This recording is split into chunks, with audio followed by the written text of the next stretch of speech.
Eu vou apresentar um mediador e, em seguida, ele vai apresentar as palestrantes, ok? Então, nosso mediador é o Alexandre Henderson. É ator e jornalista, formado pela Escola de Comunicação da UFRJ. Desde 2014, integra o time do Como Será, da TV Globo. É o âncora do quadro Hoje é Dia D, que tem 3 blocos no semanal. E a cada programa, Alexandre transita em territórios diversos, abordando múltiplos temas, por vezes inusitado pelo Brasil.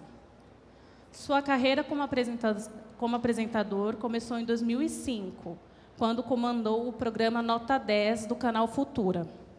Em 2007, de 2007 até 2013, Alexandre foi âncora do Globo Ciência, um dos programas mais antigos de divulgação científica da televisão brasileira. Alexandre já conquistou 3 prêmios importantes na área, dentre eles, em 2009, foi vencedor do Troféu Raça Negra como melhor apresentador, foi consagrado com os prêmios Top of Business e Espelho d'Água, ambos na categoria mídia. Em 2017, Alexandre foi o grande vencedor do prêmio Comunique-se, o Oscar do jornalismo brasileiro na categoria Mídia e Cultura Falada. Então, com vocês, o mediador Alexandre, e ele irá apresentar as nossas palestrantes.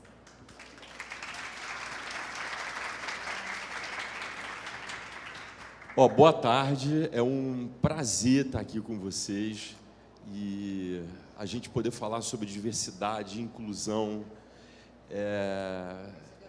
Eu acho que o país da gente está vivendo um momento onde essas palavras aí, elas deveriam ser um mantra, se a gente quer uma sociedade mais justa, mais igualitária.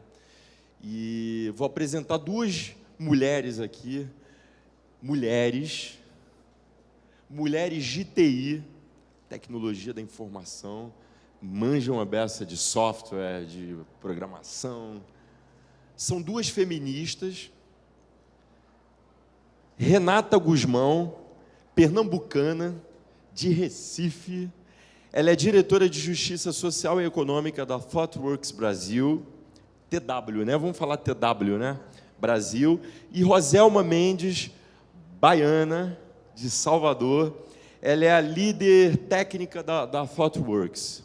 Então, elas vão palestrar para vocês. Por quê? Quando eu conheci elas agora, e me chamou muita atenção, vocês param para pensar, 2 mulheres que trabalham com tecnologia da informação, que é uma área que historicamente sempre foi, né, muito ocupada por homens, e estão aí galgando e conquistando espaço. Elas têm muito a falar e a trocar com vocês. Depois a gente vai abrir aí para uma roda de perguntas.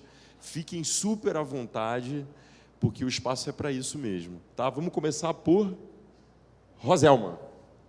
Ai, meu Deus. Tá, acho que eu posso já passar o slide. Olá para todo mundo. Eu sou a Roselma, como o Alexandre falou, sou baiana. Estou há 7 anos na área de desenvolvimento de software, né, da área que é uma das... dos segmentos da área de tecnologia que tem para se seguir, né, que é o desenvolvimento de software, que é a minha paixão. E hoje eu estou na ThoughtWorks como líder técnica. Curto muito assuntos de arquitetura de sistemas, infraestrutura, DevOps, etc. Se vocês quiserem depois conversar comigo sobre o assunto, tiverem curiosidade, pode me procurar.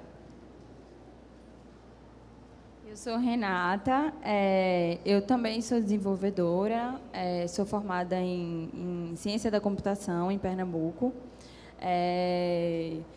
Eu sou feminista, como ele falou, e estou agora nesse papel de diretora de Justiça Social e Econômica, que não parece uma coisa meio assim, né? O que é isso? Mas aí a gente vai explicar um pouquinho o que é a empresa e por que existe esse cargo de diretora de Justiça Social e Econômica.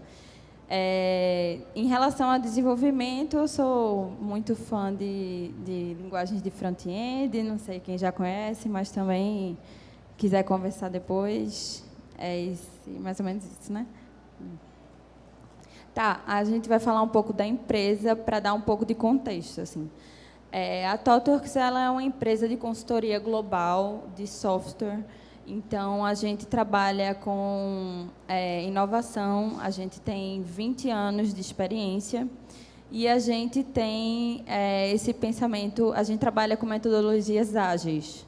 Faz muito parte do nosso DNA, assim, que é como a gente chama. E também é uma empresa de hierarquia mais horizontal, é uma empresa que trabalha muito em times, muito colaborativo, não tem não é tão bem dividida entre chefes e pessoas, é todo mundo meio que trabalha coletivo, assim. Pode passar. A gente está presente em 42 escritórios, em 15 países, e a gente já tem mais de 4.500 funcionários na TW globalmente. Aqui no Brasil, cerca de 500 pessoas, mais ou menos. E a gente, acho que pode passar. A gente está dividido nesses escritórios, né? Em Porto Alegre, Belo Horizonte, Recife e São Paulo. A gente começou em Porto Alegre e depois abriu o escritório de Recife, depois Belo Horizonte e São Paulo. E aí a gente já tem aqui, começou desde 2009, eu acho que está um pouquinho desatualizado. Desculpem. A ThoughtWorks, ela tem essa missão super ambiciosa, que é de melhorar a humanidade através do software. E, assim, impulsionar a criação de um ecossistema mais justo, social e economicamente. Pode ir. E aí a gente se divide em 3 pilares. Isso é o que meio que norteia várias das coisas de como a TW funciona. Esse primeiro pilar, ele é de gerir um negócio sustentável. Então, a gente precisa, né, ganhar dinheiro para poder sustentar tudo que a gente faz. O segundo pilar, ele está ligado a revolucionar a indústria de TI. Então, pensar a tecnologia de outro jeito. O que é que a tecnologia é em si, como é que ela pode solucionar problemas, como é que ela pode também ser inovadora. Porque quando a gente se forma em tecnologia, a gente se forma, às vezes, um pouco meio que dentro da caixinha e não tem noção da gama e do leque de coisas que dá para fazer com tecnologia. Desde a IoT, que eu não sei se vocês já ouviram falar, mas é como se fosse internet das coisas, e significa eu colocar a internet, sei lá, na cadeira e a cadeira entender que tem uma pessoa sentada nela. Até a gente está fazendo aplicativos ou está desenvolvendo algum sistema, então é uma infinidade de coisas que dá para fazer. E esse terceiro pilar é esse de advogar apaixonadamente por justiça social e econômica. Então, tudo que a gente faz dentro da ThoughtWorks, a gente tenta balancear os 3 pilares. E o que a gente trabalha em si é com tecnologia, mas sempre tentando levar esse olhar de justiça social e econômica para tudo que a gente faz. E aí, quando a gente fala de diversidade, é milhões de coisas, né? A gente, hoje em dia, definiu como principais pontos de diversidade, que são esses: igualdade racial, tecnologia e sociedade, justiça econômica, sexualidade, privilégios, equidade de gênero, diversidade de gênero, vulnerabilidade social e inclusão de pessoas com deficiência. São os principais pontos que a gente fala muito dentro da TW e que a gente tem representantes dentro também. Isso é um pouco para mostrar que, assim, até nas decisões de negócio, a gente precisa que exista diversidade. Então, times diversos, eles vão fazer produtos diferentes, vão pensar soluções diferentes. Como Alexandre disse, desculpa. Esse é um mercado que é muito dominado por homens, né? E principalmente homens brancos de classe média. Então, se a gente coloca sempre o mesmo perfil de pessoas para estar pensando soluções, as soluções vão ser sempre as mesmas. Elas não vão ser para todo mundo. A gente acha que ter times diversos faz a gente ter um olhar diverso para tudo. Então, faz a gente produzir produtos com mais qualidade, acessível para todo mundo e mais inovadores também, porque é mais criativo. E aí a gente tem vários pontos, né, que a gente toca. Então, tanto buscar diversidade, quanto ter lideranças diversas. Hoje em dia, o nosso quadro de liderança é 80% mais ou menos de mulheres, enquanto, na maioria das empresas, quando a gente vai conversar com os clientes, são sempre homens. A gente também trabalha muito com recrutamento e marketing em relação a isso, e a gente também fala muito disso na própria relação de progresso e reconhecimento, que é quando a gente olha para o que foi feito e a gente reconhece aquilo e faz as nossas revisões salariais, digamos assim. Então, até nisso, a gente tem que ter um olhar diverso, tem que pensar como é que a gente está sendo justo ou não quando a gente está pensando nos salários das pessoas, né? Aí eu acho que... Tá, isso são um pouco de algumas coisas que a gente já fez dentro da empresa. A gente faz um onboarding muito... a gente já apresenta os 3 pilares, então a gente já começa a falar sobre diversidade, sobre questões raciais, sobre questões de gênero. A gente fala tudo isso desde a porta de entrada. Então, a pessoa que... além disso, a gente tem uma entrevista específica que é para a questão de alinhamento cultural. Então, quanto a pessoa ela está aberta a estar dialogando com um ambiente diverso, né?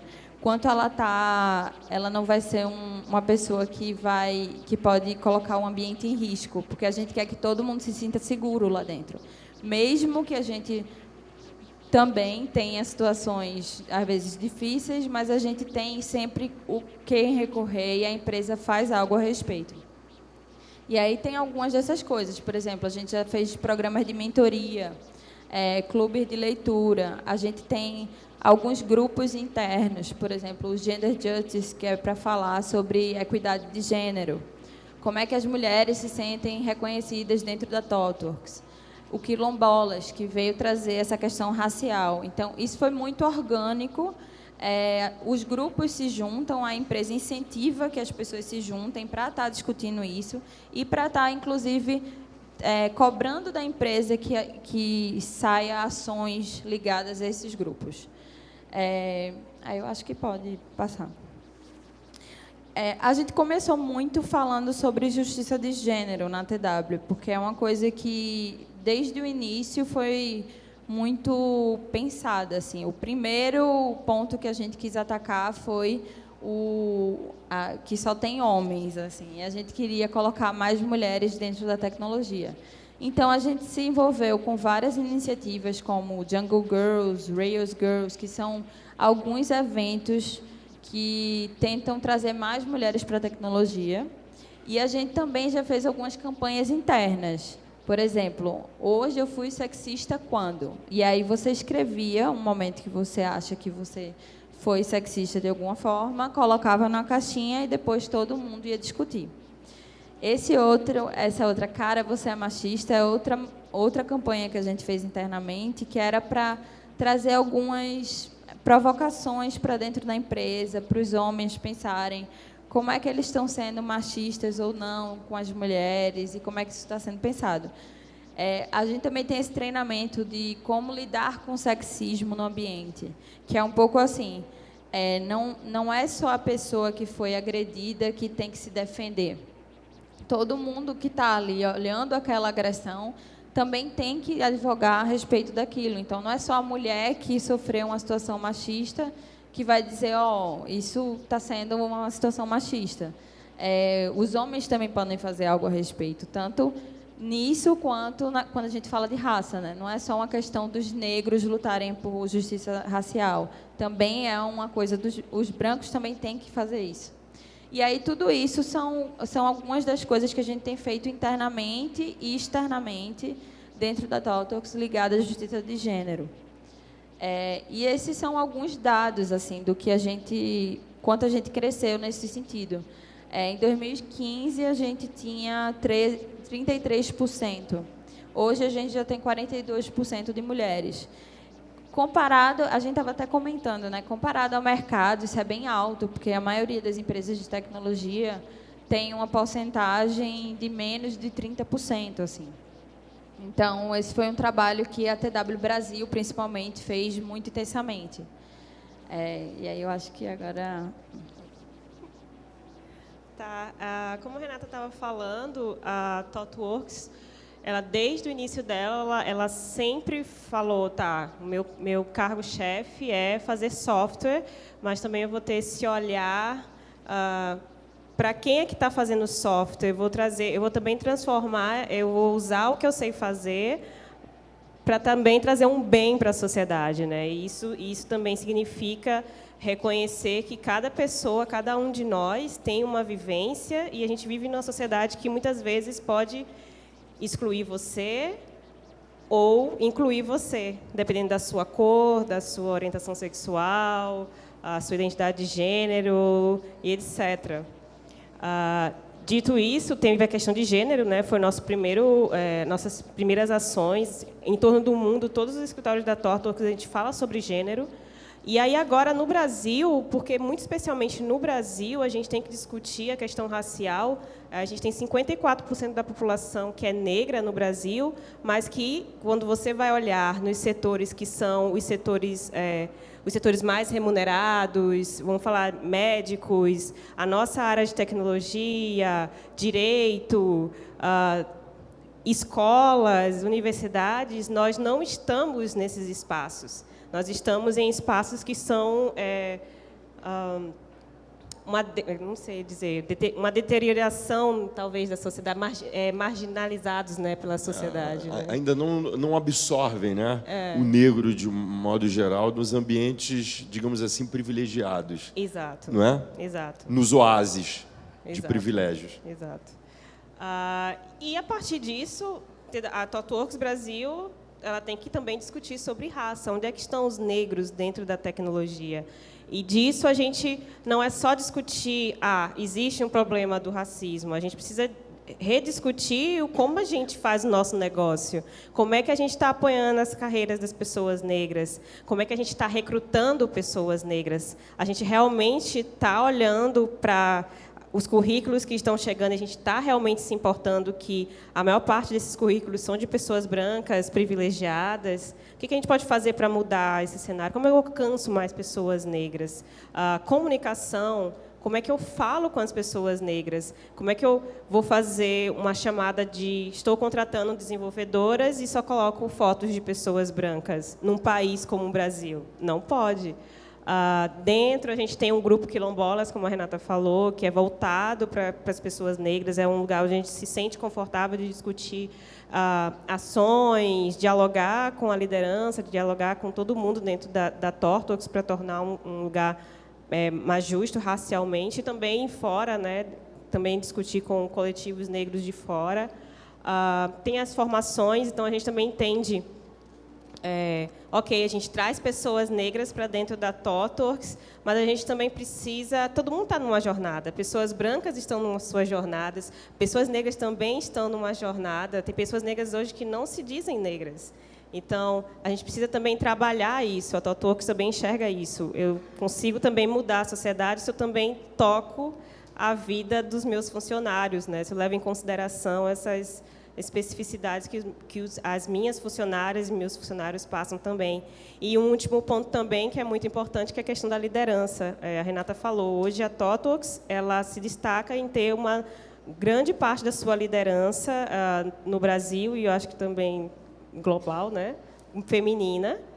E aí agora a gente também tem que discutir, cadê as pessoas negras na liderança também? Então, ter esse recorte racial. Deixa eu passar. E aí teve algumas ações já que a gente tem feito. Não é uma coisa nova a questão racial dentro da ThoughtWorks, a gente vem discutindo isso há muito tempo. Agora que a gente está mais tornando isso mais, a gente está colocando isso mais para fora. Mas houveram algumas coisas internas muito legais que a gente fez, que foi, por exemplo, a parceria com o IDBR, que é o Instituto de Igualdade Racial, que eu acredito que eles ficam no Rio de Janeiro.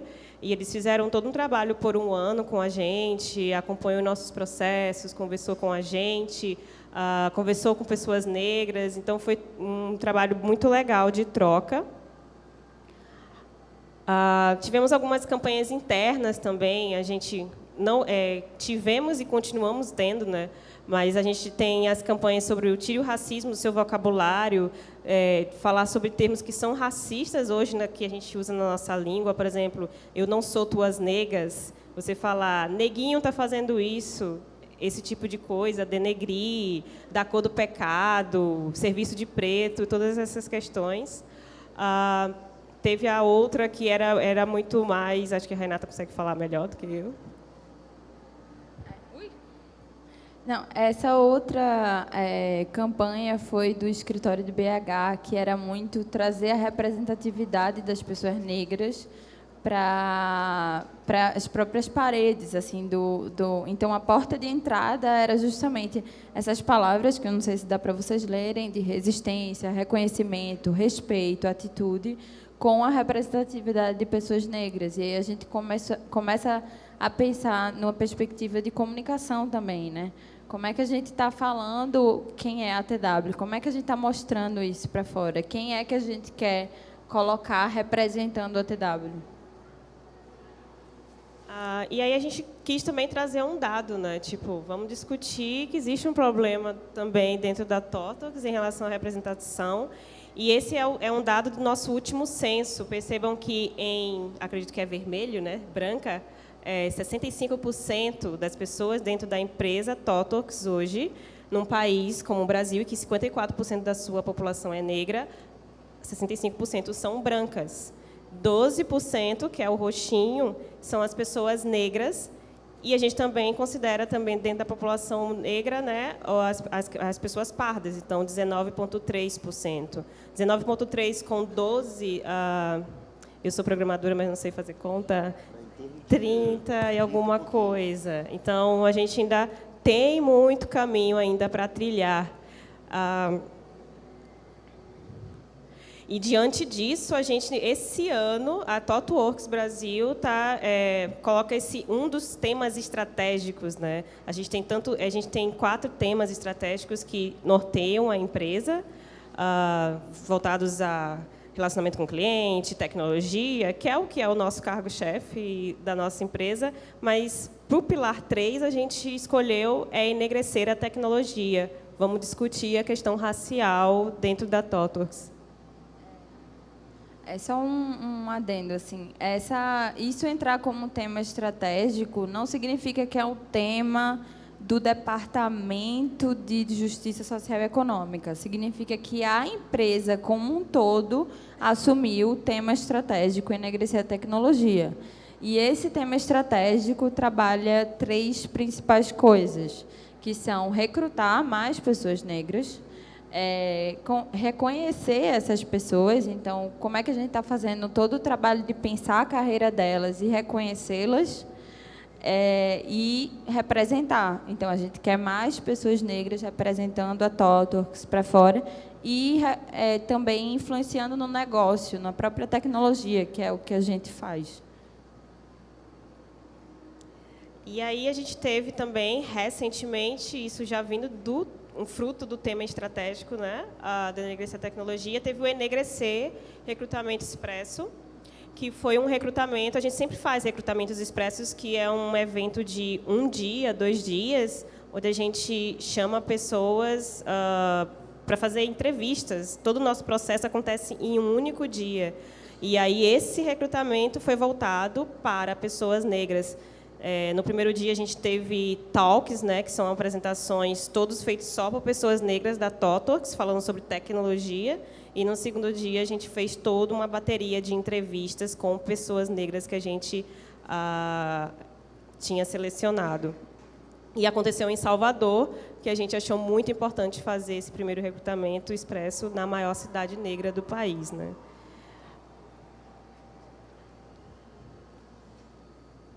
E aí, um pouco falar que, assim, por que as coisas são assim na sociedade, por que a estrutura ela exclui a maioria e inclui uma minoria, não significa que a gente já não pode começar a fazer diferente. Então, não significa que a gente, como empresa, inclusive, não precisa pensar isso diferente. Isso é questão de de responsabilidade na sociedade também, de se pensar a estrutura dela, como é que ela está, por que ela é assim, por que a gente vê tanta gente com tão pouco, muita gente com tanto.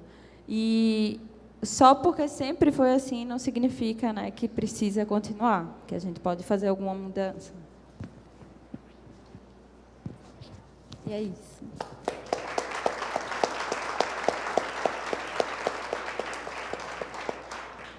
Muito bom. Que empresa, hein?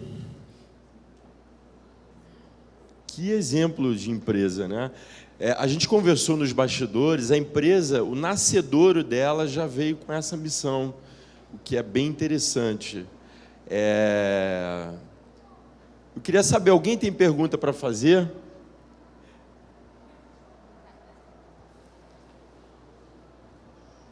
Alexandre, né? Sou eu.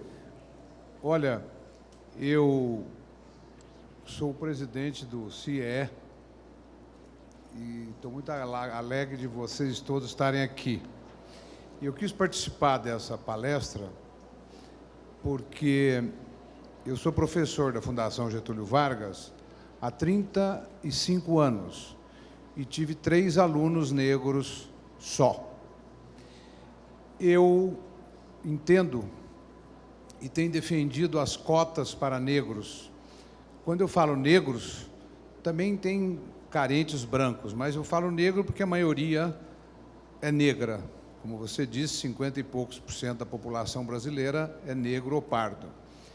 E eu sou a favor das cotas nas faculdades.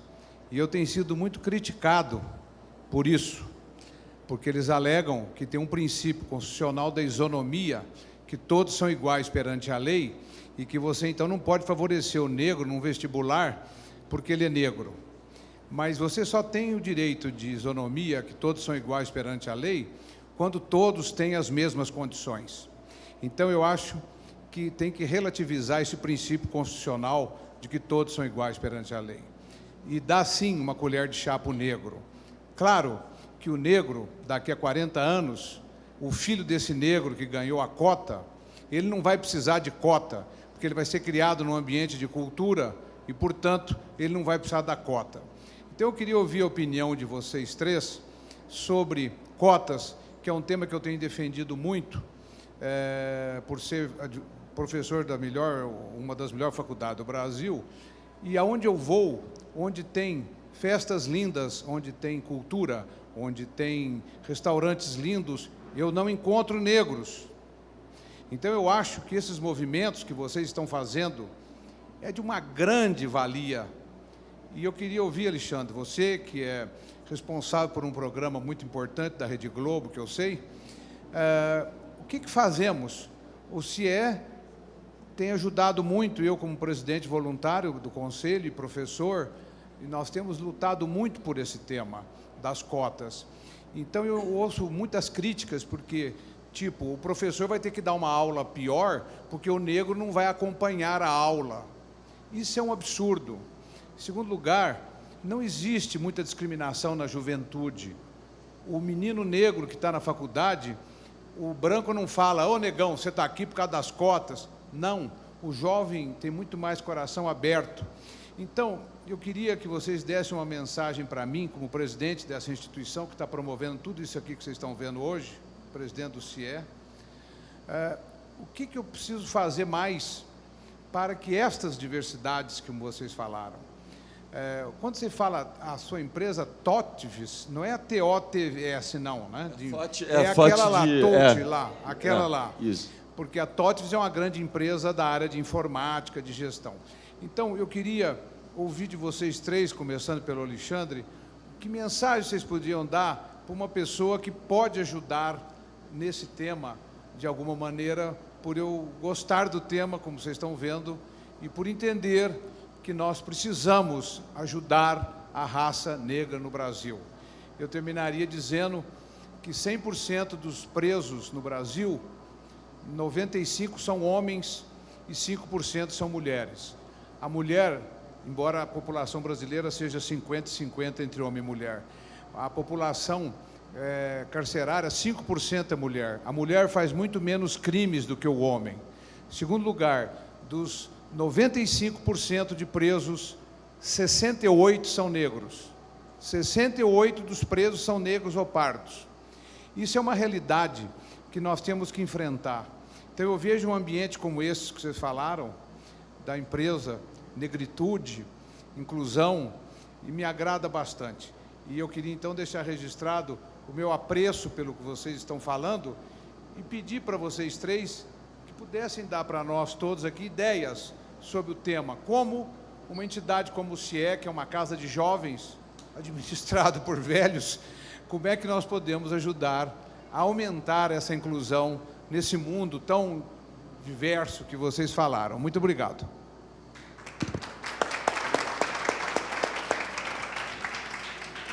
É muito legal e muito até emocionante ouvir uma insurgência vinda do senhor, que é branco, que é professor de uma das instituições mais respeitadas do país. Eu também sou a favor de cota, embora eu não tenha estudado através de cota. E quando a gente fala em inclusão aqui, quando eu vim para participar dessa mediação, eu paro para pensar na questão da mulher, do homem. Eu acabei de fazer um programa lá no Como Será, que é Hoje é Dia de Homem.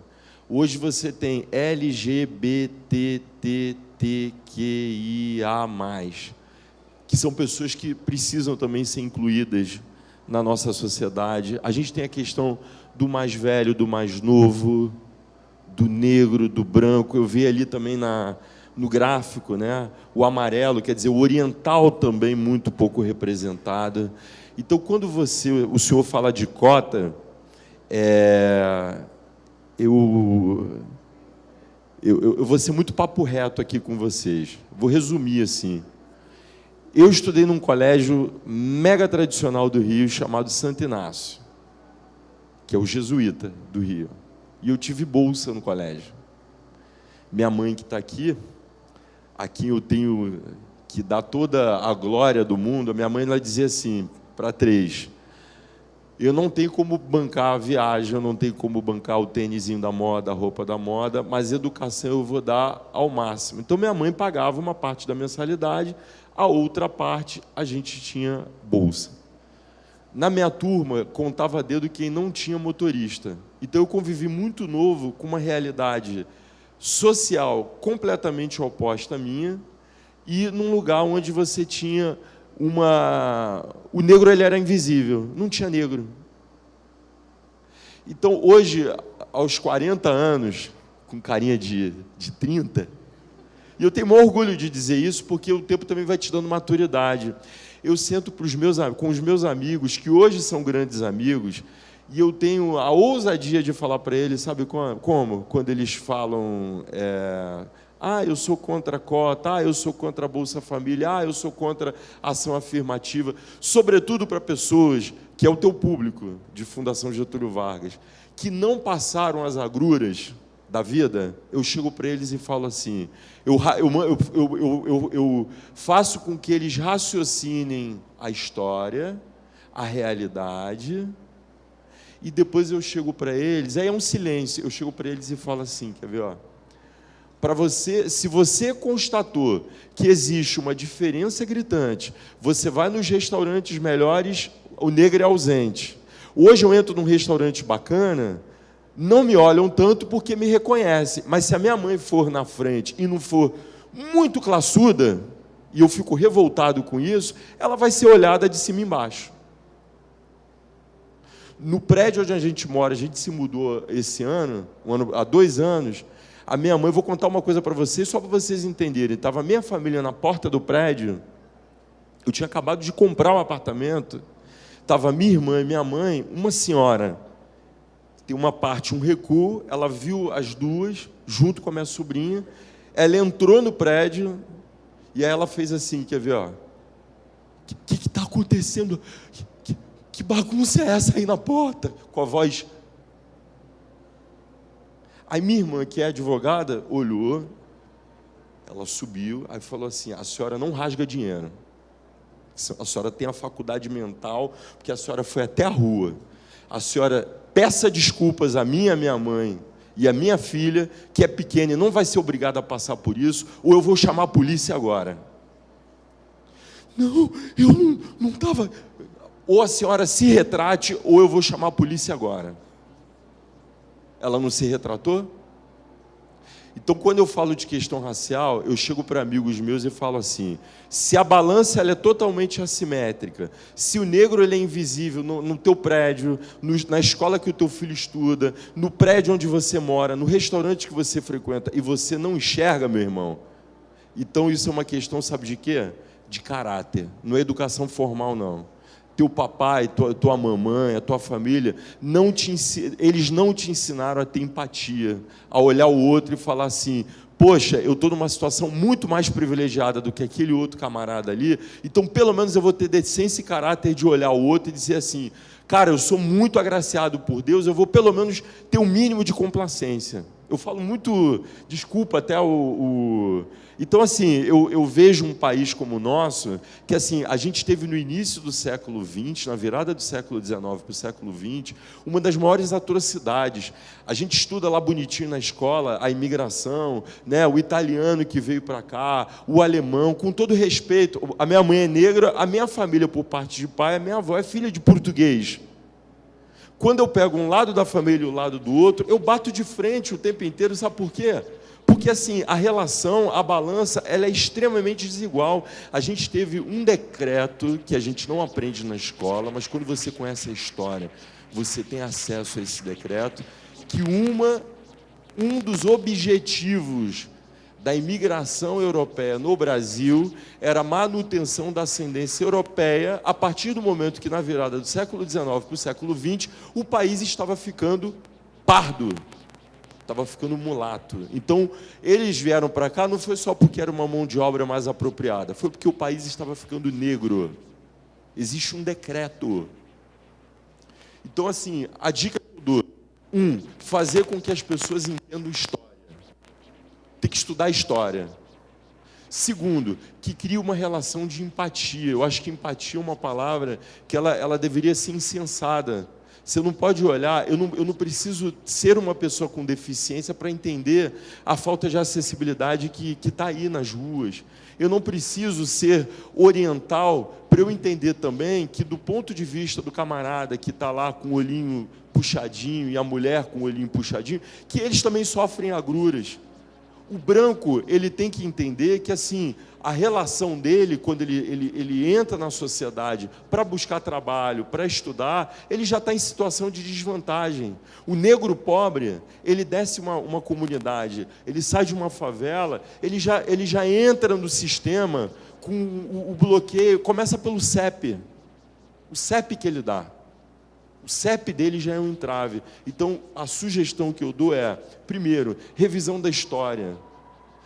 Essa história que é a história não oficial, é a história que precisa ser revelada. É fazer com que, como elas fizeram, elas têm parceiros, tem pessoas, instituições que vão lá e dão aula de negritude, falam sobre negritude, vão discutir gênero, tem pessoas da sociedade que vão lá e falam sobre gênero. É a única forma. Mas,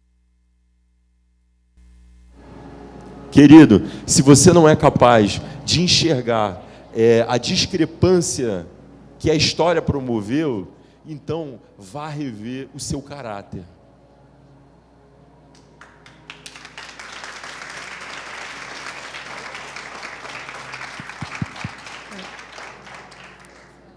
Alô, alô. Não, está funcionando agora.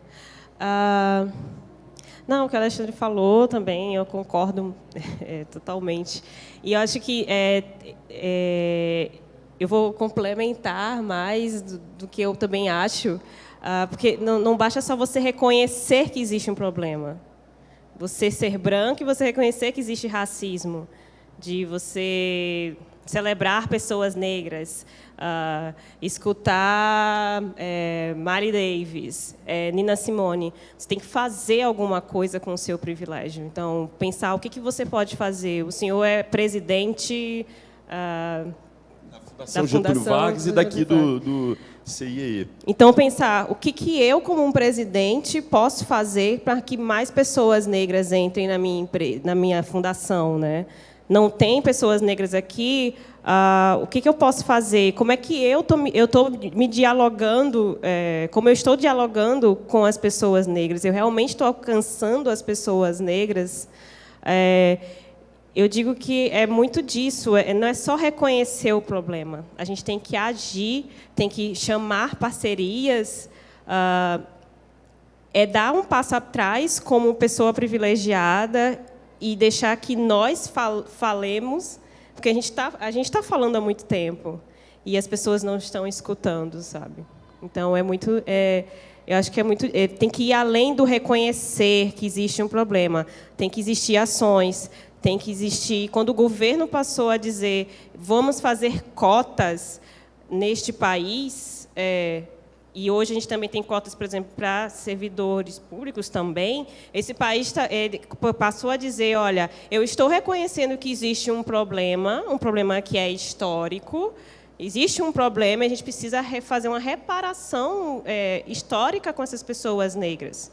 Eu estou reconhecendo o problema e eu estou fazendo alguma coisa por isso. Eu estou vendo que pessoas negras não estão conseguindo entrar na universidade, então eu vou fazer o quê? Eu vou dizer que tem 50 e tantos %, ou não sei quantos X%, vai ser para pessoas negras. E se espantem, isso não modificou a vida de quem já entrava na universidade. A vida das pessoas que já entravam nas universidades e tinham esse acesso continuou a mesma. O ensino das universidades continuou o mesmo. O que aconteceu? As únicas vidas que mudaram, as únicas coisas que aconteceram, que mudaram, foram para nós, negros. Nossas vidas é que mudaram, porque para o branco, para a classe média, as vagas sempre continuaram lá. Elas estão lá. Elas não deixaram. O estudo está lá, os empregos estão lá. Mas as únicas vidas impactadas foram as nossas. Ninguém perdeu o direito. Se deu direito a uma porcentagem de uma população que não tinha. E não se tirou o direito das outras. Você continuou, como branco, conseguindo ir para a sua universidade. Então, é muito nesse sentido. Eu gostaria de trazer isso. Eu acho que é mais além do reconhecer, é fazer alguma coisa. Se você não sabe o que fazer, chame as pessoas negras para falar. Se é um outro recorte, pessoas trans, chame alguém trans para falar. Então, é muito nesse sentido. Eu só ia terminar de responder. Tá. Eu estou representando um grupo, né? Estamos aqui com um grupo de pessoas com deficiência. Só porque eu sei que vocês vão falar, de repente já fala numa única resposta. Então, quando se fala na lei de cotas para as pessoas negras, também se fala na lei de cotas para pessoas com deficiência, né? E a gente faz parte de uma ONG, a PABB, que é do Banco do Brasil, sem fins lucrativos, não somos funcionários do Banco do Brasil, e temos pessoas com deficiências múltiplas, pessoas com baixa visão, pessoas cegas, surdas, deficientes intelectuais, pessoas com esquizofrenia, entre outras, né? Temos esporte, lazer e temos cursos de capacitação profissional. O nosso curso é para que eles consigam arrumar emprego, eles vão ter conteúdos para o mercado de trabalho, e para eles arrumarem emprego pela lei de cotas, né? Ou vaga de aprendiz. A vaga de aprendiz para pessoas com deficiência não tem limite de idade. Então, se vocês... né, a gente já sabe o quanto é histórico a questão da dificuldade da raça negra. Imagine o tanto quanto as pessoas com deficiência. Mesmo pela lei de cotas, as empresas procuram pessoas surdas que escutem, deficientes físicos que andem, cegos que enxerguem, né? Então, são muitas as barreiras. Infelizmente, pegamos a palestra, já tinha começado, mas pegamos exatamente no momento que vocês disseram a questão dos gêneros, a importância da mulher na empresa de vocês, a importância da raça negra, da diversidade e também das pessoas com deficiência.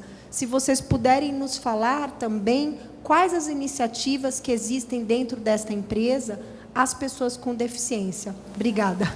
Deixa eu só terminar a pergunta dele, aí eu falo. Tem também outra questão que tu estava trazendo sobre a gente subestimar alguns grupos. Então, a gente acha que se a gente colocar cotas, as pessoas não vão conseguir acompanhar os cursos e não vão, porque não tiveram a educação de maior qualidade, né? Assim, particular. E uma coisa que a gente aprendeu na TOTOX também foi que para olhar muito mais para o potencial das pessoas do que para o currículo. A gente não considera muito o currículo, porque quem frequenta a universidade federal, a maioria das vezes, são pessoas privilegiadas, pessoas que pagaram por todo o cursinho, por escolas particulares e tudo mais. E, na prática, o que a gente vê é que, assim, grupos que sempre tiveram muitos privilégios sabem reconhecer suas próprias forças muito melhor. Então, a gente tem um homem branco e ele vai chegar e vai dizer: eu sei fazer isso, eu sei fazer aquilo, eu sou... Até o que eu não sei, eu vou dizer que eu sei. E aí as mulheres já chegam e falam: eu sei fazer isso e aquilo. Às vezes é a mesma coisa, mas eles vão falar de outra forma o que eles sabem fazer. E aí também entra a questão da raça, porque sempre que a gente contratou pessoas que eram negras ou vieram de backgrounds completamente diferentes, o tanto que elas performaram dentro das empresas é de você querer chorar, assim, de emoção, de quanto, às vezes, a gente espera pouco dessas pessoas, mas elas estão muito... Às vezes, elas nunca tiveram acesso àquelas coisas. Então, ocupar esses espaços é muito importante. O potencial é muito alto, e aí o potencial não é visto na sociedade. A gente acha que quem acessou esses lugares é mais inteligente. Não é, essa relação não é direta uma coisa com a outra. E sobre questão de pessoas com deficiência, lá na TOTOX, a gente tem... acho que 2, 3 anos atrás, a gente começou a trabalhar muito que a gente não queria só seguir a cota das empresas, assim, do tipo, temos que contratar tantas pessoas com deficiência, porque isso não dialoga com o que a gente acredita. Então, a gente precisou... o que a gente fez, né? O mesmo processo, assim, consultamos uma consultoria, ela nos ajudou tanto a recrutar pessoas, quanto a trazer o assunto para dentro da TOTOX. Então, deficiência é um mundo de coisas, a gente precisa muito aprender sempre. Então, em relação a qualquer um desses assuntos, assim, a gente sempre tem que estar aprendendo. E aí, o que a gente teve de experiência foram tanto mudanças nos nossos escritórios, melhora nos nossos produtos, porque eles eram mais acessíveis. Então, a gente tinha pessoas cegas trabalhando com a gente que fizeram um teste de qualidade do software. E isso mudou completamente o que a gente estava entregando. Então, não era aquela coisa de você contrata e deixa aquela pessoa ali excluída e trabalhando sozinha, né? É exatamente você ver o potencial que aquilo tem e como você faz a inclusão. Porque incluir, de fato, não é só trazer gente, é você, inclusive, escutar a pessoa, que é muito importante, que é um ponto que vocês também trouxeram.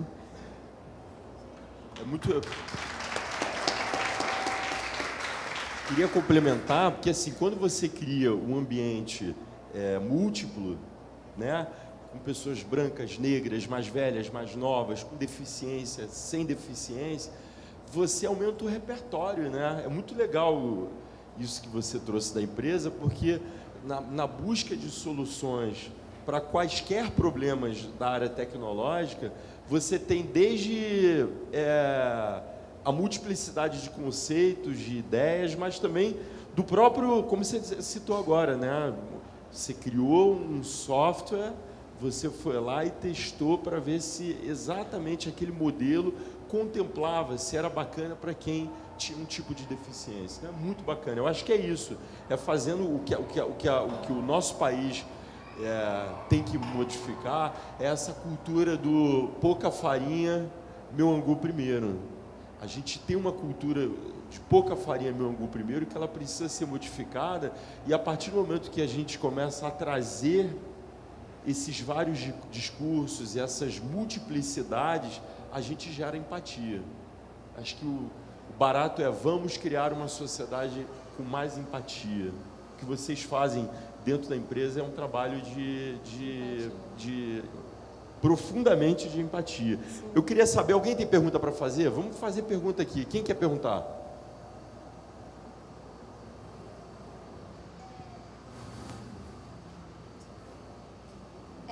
Eu não sei se nas empresas tem muito disso, mas na sociedade tem muito de gordofobia. Sim. Nas empresas também tem programas de inclusão para essas pessoas?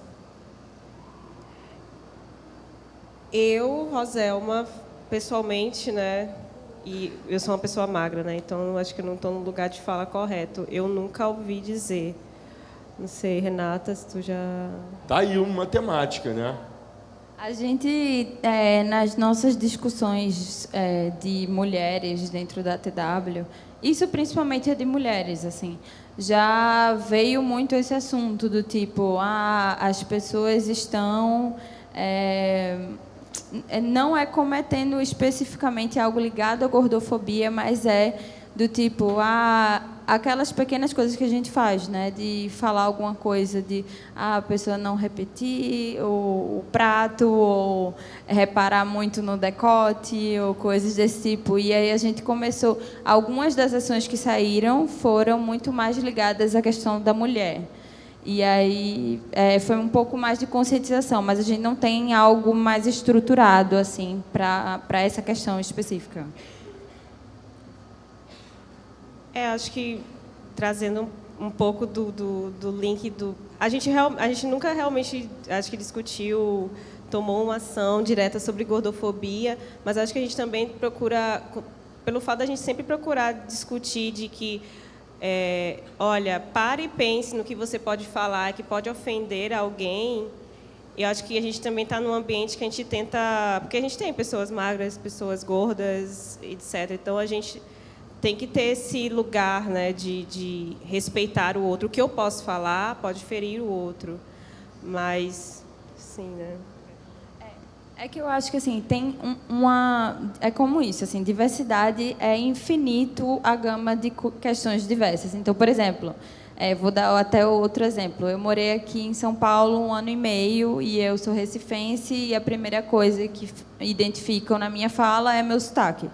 E aí já tiveram várias situações, dentro e fora da empresa principalmente, de xenofobia. E aí o que a gente faz é que a gente tem muitos momentos de discussão sobre isso. Então, a gente separa, sei lá, o fim do dia para trazer um tópico e começar a conversar sobre ele. E a gente também tem uma coisa que se chama Lunch and Learn, que é como se fosse almoçar e aprender. E aí todo mundo, a gente paga o almoço de todo mundo e aí a gente traz um tópico, fala sobre ele e todo mundo discute. Então, e isso vem muito das próprias pessoas, não é uma coisa que eu chego e falo, vocês vão ter que discutir sobre isso. Então, isso é isso que faz, eu acho, a gente aprender uns com os outros. Fala para eles que foi uma ação muito interessante que a empresa fez, o jogo dos privilégios. Eu achei muito bacana, como temática também para que as pessoas percebam, né, que dentro de um ambiente de trabalho você tem diversidade e é preciso repensá-la, né? Tem um jogo que a gente faz dentro da ThoughtWorks que ele se chama Jogo do Privilégio. Então, a gente faz um paredão de pessoas e aí a gente começa a fazer algumas perguntas. Por exemplo, eu nunca tive que estudar em escola pública. E aí, se você nunca teve que estudar em escola pública, você dá um passo à frente. Eu nunca tive que esconder a minha orientação sexual. E aí você dá outro passo à frente. E aí, no final do jogo, você vai ver que reflete muito a sociedade. Então, as pessoas negras, principalmente as mulheres negras, ficam lá atrás, as pessoas brancas ficam lá na frente, LGBTs, às vezes, ficam um pouco no meio, assim, mas é muito importante para a gente ter noção do nosso lugar de privilégio, que ele não é um direito, ele é uma coisa da estrutura da sociedade. E eu acho que o primeiro passo para ter empatia é você ver qual é o seu lugar de privilégio. A partir daí, você consegue ter empatia pelos outros e entender que eu estou aqui porque muita gente se lascou. Assim, tem toda uma base que trabalha muito mais do que 40 horas por semana e que sustenta tudo isso, né? Esse trabalho, assim, eu fiquei curioso, você implementar ações assim numa empresa, por mais que a empresa tenha nascido com essa missão, pessoas entram e pessoas saem. É um trabalho difícil? Não é fácil. Porque a gente está falando aqui do mundo ideal. Exato. Né? A gente queria um mundo bacana, onde todo mundo se aceitasse. Eu queria entender de você, assim, como é que é essa via crucis? Porque tem muito disso. A gente vive numa sociedade que é problemática. A gente é ensinado a ser racista, a ser machista, a ser gordofóbico, transfóbico, etc. E acho que na TOTOS a gente discute muito.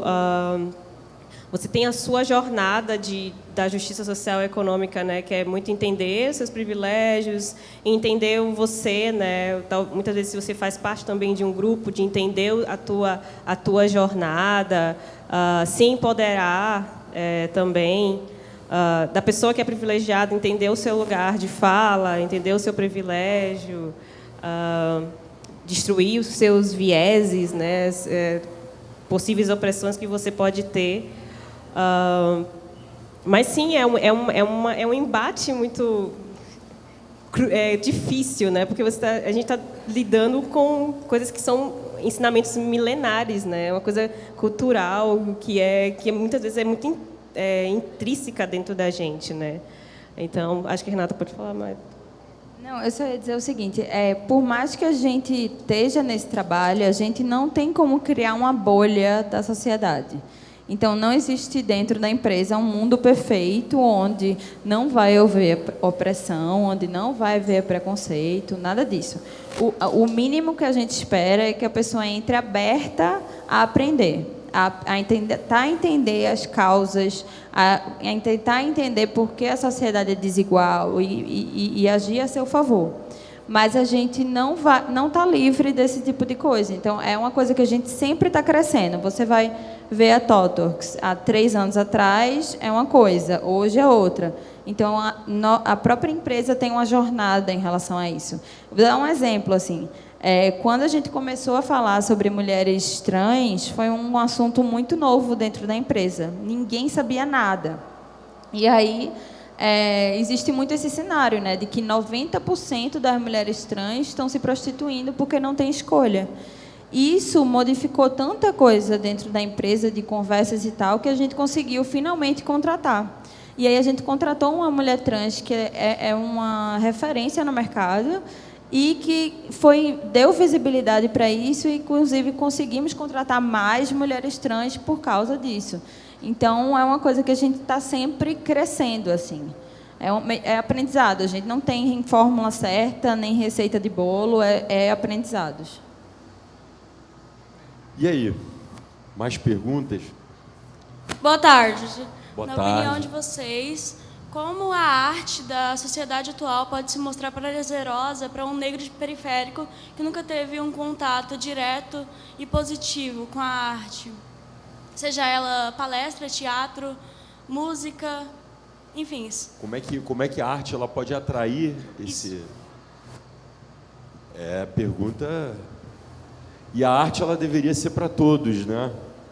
A arte de um modo geral. Eu já fiz alguns programas sobre, inclusive falando sobre essa temática, né? Então cabe muito que do governo, das instituições e da própria sociedade entender que a arte é para todos, que a gente tem que dar acesso, as pessoas têm que ter contato, porque a arte, seja elas artes plásticas, o teatro, a música, ela aguça a sensibilidade, ela traz tantas coisas boas para qualquer ser humano, que eu acho que, dentro aí desse contexto, de tudo que a gente falou, é uma responsabilidade da sociedade também, né? Fazer com que a arte ela seja, de fato, democratizada. Te respondi? Mais alguém?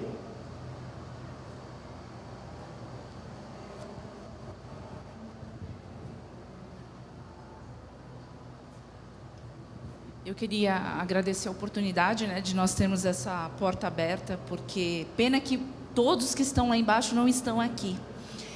Quando se fala da sociedade, a gente procura muito culpados, né? Eu sou estudante de serviço social e até quando eu vim para cá, porque faz tanto tempo, 11 anos fora do mercado, e eu vi muitos jovens, nós estamos cheios de jovens aqui. Então, voltou um filminho na minha mente. E com tudo que foi falado aqui, eu sei que, lógico, existe o racismo, o preconceito. Eu sou uma mãe militante do autismo, que é muito pouco se conhece do autismo, né? Vim para essa palestra para conhecer também, estou buscando o universo negro, né? Porque eu trabalho nessa área e eu quero conhecer mais. E eu vejo a sociedade buscando muito mais culpados para que aonde a gente se perdeu em tudo isso, do que realmente querendo mudar. E eu acho que essa responsabilidade dessa mudança cultural é de cada um de nós, porque o governo, ele não vai mudar isso sozinho, se eu também não lutar para isso. As empresas não vão mudar isso se elas só pensarem que a responsabilidade delas é absorver as cotas que são obrigatórias. Eu tive algumas experiências com algumas empresas que contratam deficientes, só que aquela empresa, ela não é educada para saber o que é a deficiência. Simplesmente é feito um treinamento com aquela pessoa deficiente e simplesmente ela é jogada no mercado de trabalho. É essa a experiência que eu tenho.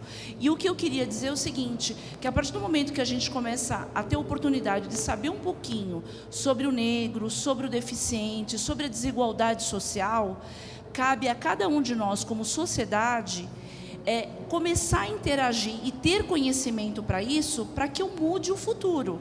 Então, hoje, eu como uma mãe de um deficiente, e sei que no Brasil não se conhece como autismo, qual é a minha responsabilidade? Não é só eu ficar naquela dor porque meu filho não está sendo aceito, mas sim eu conscientizar o meu vizinho da direita, meu vizinho da esquerda, o que é deficiência. Porque hoje, culturalmente falando, nós não fomos educados para aceitar o que é diferente. Então, quando eu falo sobre deficiência, ou quando eu falo sobre negro, qual é a primeira coisa, se você perguntar para uma criança? Eu tenho um coleguinha na escola que é deficiente. Ele chega em casa, ele vai falar o quê para a mãe? Mãe, eu tenho um amiguinho que é doente. E a mãe não tem aquela responsabilidade, muitas vezes, de querer entender o que é essa doença, que não é uma doença, é uma deficiência. Então, essa responsabilidade, tudo isso nós só vamos conseguir se, em primeiro lugar, a gente mudar o nosso eu, né? Buscar a responsabilidade, puxar a responsabilidade para mim também.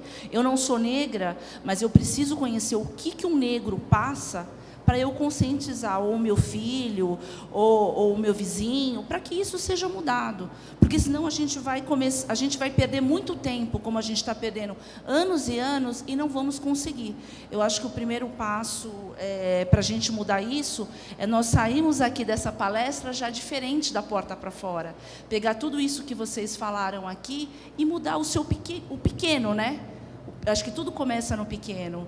Então, eu só queria, na verdade, agradecer, né, pela oportunidade de ter essa abertura de nós estarmos conversando e todo mundo sair daqui também dessa palestra de uma forma diferente.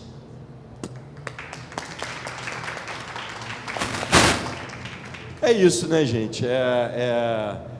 Pegando aí a tua deixa lá atrás, quer dizer, num evento como esse, onde você integra empresas com a educação, com as escolas, gerar empatia, né, é trabalhar todo esse contexto para que a gente consiga aí ter uma sociedade mais justa, mais igualitária, com menos distorções, com mais aceitação, né? E isso aí a gente depende do quê? Educação, família, dentro de casa, e cada um fazendo o que ela falou ali. É um trabalho de formiguinha mesmo. Eu quero agradecer aqui a presença de vocês, agradecer também a minha oportunidade de estar aqui, dessas meninas maravilhosas. Parabéns para vocês, para a empresa também, que ela sirva aí de modelo que inspire muitas outras. E a gente tem ciclo de palestra aí também de amanhã, no sábado, no mesmo horário? 16 horas, não é? A palestra amanhã também é 16 horas, não é isso? 14 horas. Amanhã a gente vai ter palestra com a... Deixa eu pegar aqui. Amanhã vai ser a Nathalie Neri, que bomba, né, na internet, youtuber. E no domingo com a Natália Santos, que é uma jornalista que tem deficiência, ela é cega. Foi do Esquenta, né, participou de alguns outros programas da TV Globo. Então, a gente tem essas duas palestras. Amanhã, às 2 horas, 14 horas, e domingo, às 15 horas. Tá certo? Agradecemos a participação dos expositores que estiveram aqui esse tempo com a gente. Agradecemos a presença de vocês. Continuem curtindo a feira e na saída tem brinde.